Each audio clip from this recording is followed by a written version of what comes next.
Bonjour, je m'appelle Souhail Jarachi, j'ai 21 ans. Je suis titulaire d'une licence en économie et gestion de la faculté des sciences juridiques, économiques et sociales Suisse. Actuellement, je suis en deuxième année master Management international de ressources humaines à l'Université internationale de Rabat. J'ai effectué des stages au sein du ministère de la Communication, au sein du Centre cinématographique marocain. Concernant le travail associatif, j'ai été membre de plusieurs associations, notamment Enactus UR, Diélétique et finalement Community Service Programme du Centre américain. Merci. Je suis Céline Bouenza, j'ai 23 ans, je suis futur lauréat de l'Université internationale de Rabat, master management des ressources humaines. J'ai effectué certains stages, donc un stage au sein d'une agence bancaire, un autre stage au sein de l'Office national des aéroports, dans la section des ressources humaines. Et après, j'ai travaillé pendant 3 mois comme assistant du directeur au sein d'une entreprise qui opère dans le secteur du BTP. Et merci. Bonsoir, je m'appelle Farah Zeytouni, j'ai 22 ans, titulaire d'une licence fondamentale option administration et gestion des entreprises à la faculté des sciences juridiques, économiques et sociales de Rabat Agdel. Après, j'ai intégré l'UR, j'ai fait un master en management des ressources humaines. J'ai effectué plusieurs stages, notamment dans une assurance, dans une banque, dans une société pour la création des entreprises et finalement dans l'Office national des chemins de fer, comme dans le service ressources humaines. Et merci. Est-ce que tu connais c'est quoi l'intelligence artificielle? Excellente question. Donc, l'intelligence artificielle a bouleversé plusieurs secteurs, dont notamment les secteurs d'industrie, le secteur bancaire ainsi que le secteur de la grande distribution. Et elle a une place de plus en plus importante aujourd'hui. Alors, on commence tout d'abord par une définition globale du concept d'intelligence artificielle. Donc, l'intelligence artificielle est définie comme une discipline scientifique relative au traitement des connaissances et au raisonnement, dans le but de permettre à une machine d'exécuter des fonctions normalement associées à l'intelligence humaine. Selon une étude de Narrative Science, 38% des entreprises utilisent déjà l'intelligence artificielle comme un moyen de compétitivité. Comme on a déjà mentionné au début, l'intelligence artificielle a eu un impact sur plusieurs secteurs, dont notamment les secteurs d'industrie, le secteur bancaire ainsi que le secteur de la grande distribution. Prenons l'exemple du secteur industriel. Les données sont récupérées et analysées et permettent de prévoir à l'avance les pannes des machines. Pour le secteur bancaire, un bot répond aux questions des clients et peut effectuer des tâches simples. Et pour le secteur de la grande distribution, donc l'utilisation de l'intelligence artificielle a pour but de comprendre les habitudes des consommateurs ainsi de mettre en place des modifications dans la mise en place de leurs rayons et promotions. Maintenant, on va voir l'impact de l'intelligence artificielle sur la fonction RH et plus précisément sur le volet recrutement. Alors, l'apparition à ce qu'on appelle le matching affinitaire comme une nouvelle solution de recrutement. Donc, il s'agit d'embaucher selon 3 principes facteurs, à savoir la personnalité, les moteurs de motivation ainsi le niveau d'expérience et de formation. Le matching affinitaire repose sur un test de personnalité en ligne, gratuit et accessible à tout le monde. Il dévoile au recruteur les traits de personnalité de son futur employé. Ainsi, il facilite son intégration dans l'organisation. Lorsqu'un recruteur reçoit un gros volume de candidatures, le matching affinitaire lui sert comme un outil d'aide à la décision rapide et pertinent. N'ayant pas pour ambition de remplacer le recruteur, cette méthode innovante permet de simplifier le processus de recrutement. L'objectif du matching affinitaire est de recevoir une quantité limitée de candidatures qualifiées. Là aussi, un autre objectif, c'est de réduire considérablement le risque d'erreur, tant sur le plan comportemental que sur celui des compétences des candidats. Basés sur des algorithmes puissants, les outils du matching permettent également d'examiner efficacement la compatibilité entre le profil du candidat, d'une part, les exigences du poste et les besoins de l'entreprise, d'autre part, et selon toute une palette de critères prédéfinis. Et donc, elle est liée à ce qu'on appelle le big data, mais je ne connais pas de façon générale c'est quoi le Big Data? Oui, concernant le Big Data est le moyen d'étudier de très grandes quantités de données afin d'établir des modèles qui sont très originaux et qui nous offriront une vision plus claire de la réalité et qui nous permettront de prendre des décisions plus faciles. Le terme de Big Data signifie mégadonnées, grosses données ou encore des données massives. Il désigne un ensemble très volumineux de données qu'aucun outil classique de gestion de bases de données ou de gestion de l'information ne peut vraiment travailler. En effet, nous procurons environ 2,5 trillions d'octets de données tous les jours, soit par exemple des messages que nous envoyons, des vidéos que nous publions, des informations climatiques, des signaux GPS, des enregistrements transactionnels d'achat en ligne et bien d'autres encore. Ces données sont baptisées Big Data au volume massif de données. Ce concept regroupe une famille d'outils qui répondent à une triple problématique dite règle de 3B.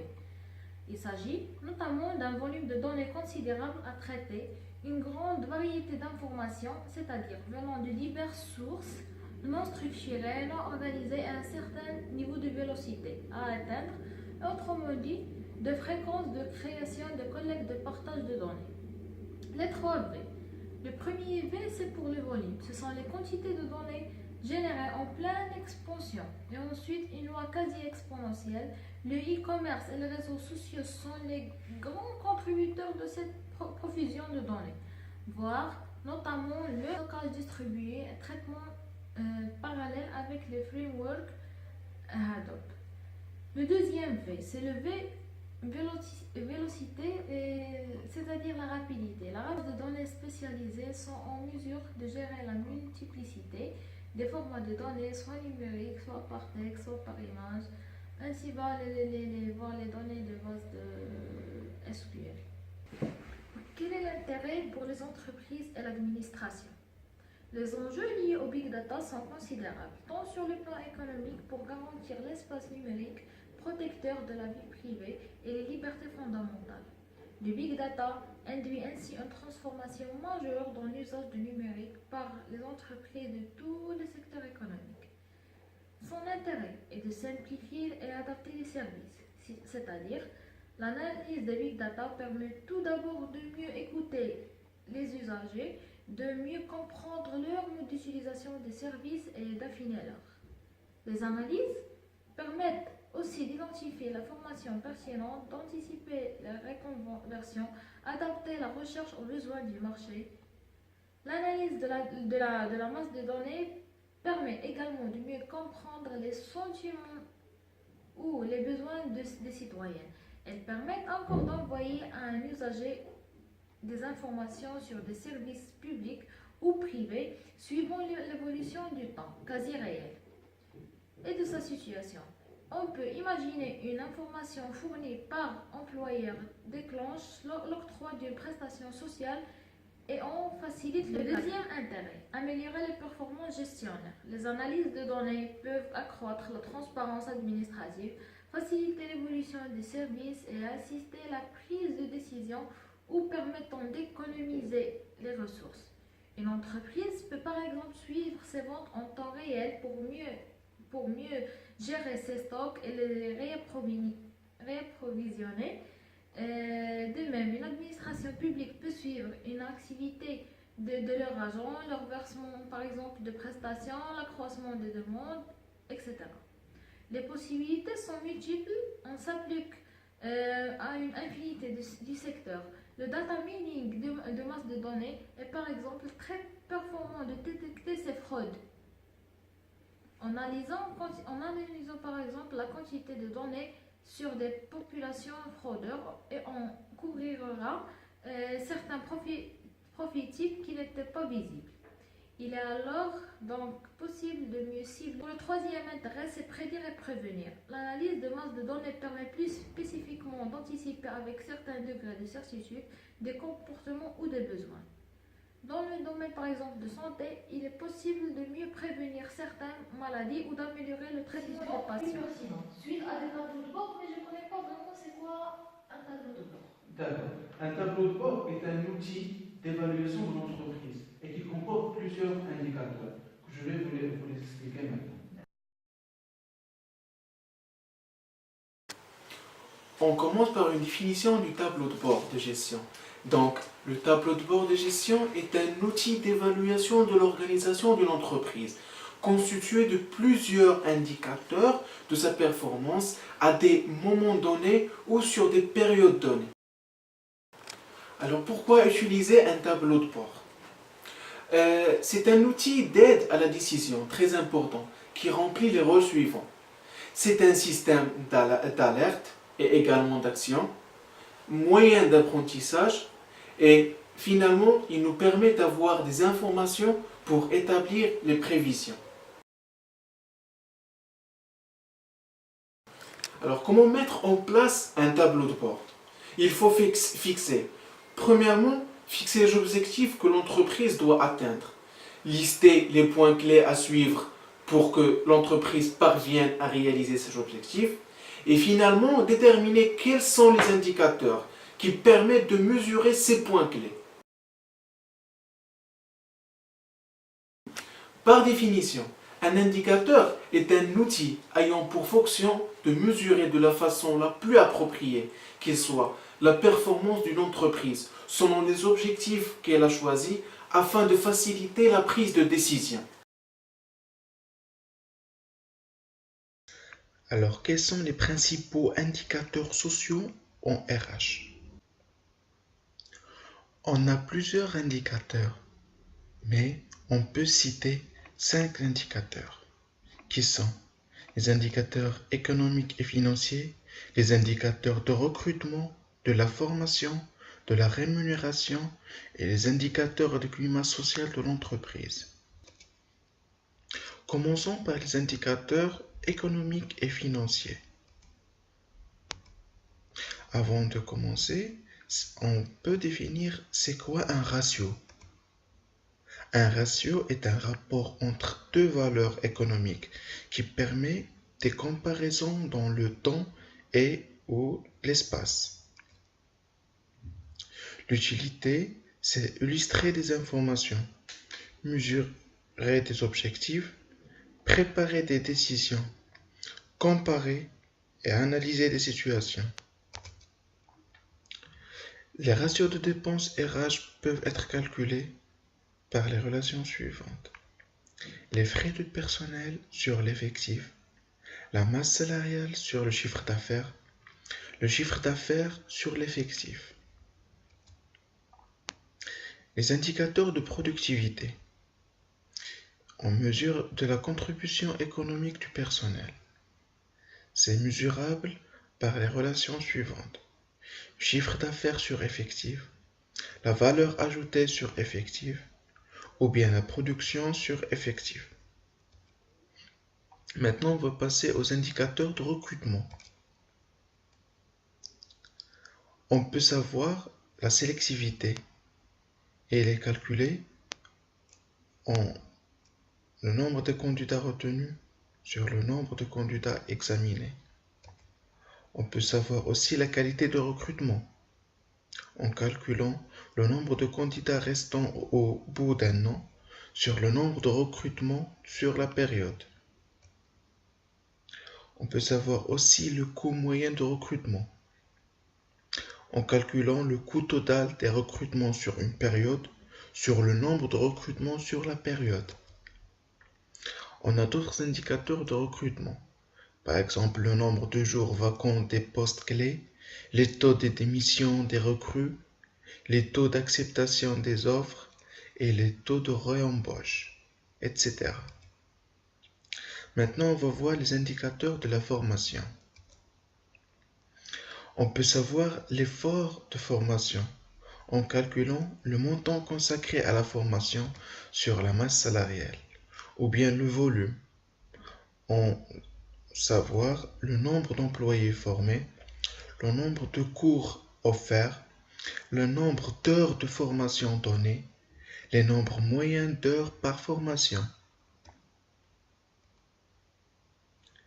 Les ratios de salariés formés au taux de participants à la formation est calculable par les relations suivantes. Les nombres de salariés formés sur l'effectif, les nombres de participants sur le nombre d'inscrits. On peut savoir aussi le budget réalisé sur le budget prévu. Et concernant les heures de formation par employé, on peut les calculer par les relations suivantes. Le volume horaire total des formations sur le nombre des employés formés.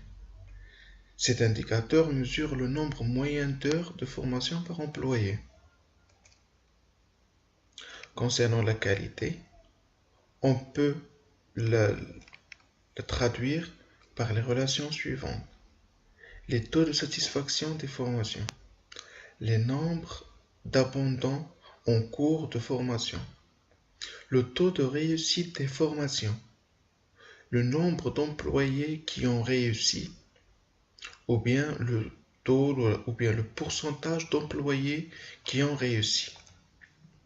Concernant le coût, on peut calculer le total des coûts de formation ou bien le coût de formation par heure. Concernant les indicateurs de la rémunération, on peut calculer le ratio de rémunération moyenne par la relation suivante. La masse salariale annuelle sur l'effectif moyen annuel. Le ratio de progression du pouvoir d'achat, on peut le calculer par l'indice des salariés sur l'indice des prix. Et finalement, le ratio de promotion est calculable par la relation suivante. Le nombre de promotions annuelles sur l'effectif. Maintenant, on va passer aux indicateurs du climat social de l'entreprise. On peut dégager quelques calculs simples pour avoir un aperçu mesurable qui permettra de construire un historique. On peut calculer les indicateurs de turnover, le nombre de départs durant l'année sur l'effectif moyen, le nombre de départs associés à un motif sur l'effectif moyen. Concernant les indicateurs de taux de démission, il est calculable par la relation suivante. Les totales des démissions sur total des départs.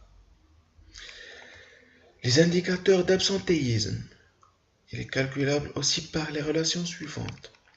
Heure d'absence sur la période divisée sur l'heure théorique sur la période. Ou bien heure d'absence sur heure inscrite fois heure théorique. Et pour mesurer la gravité, on peut faire des calculs comme suit. Durée totale des absences sur l'effectif, la durée moyenne, le nombre total d'heures d'absence sur le nombre d'absences, ou bien le nombre d'absences sur l'effectif. Comment présenter un tableau de bord efficace? Il faut faire figurer uniquement les indicateurs essentiels et éviter de mettre trop d'informations. Déterminer correctement le circuit de l'information qui sert à l'alimenter. Et finalement, le mettre à la disposition des bonnes personnes. Merci.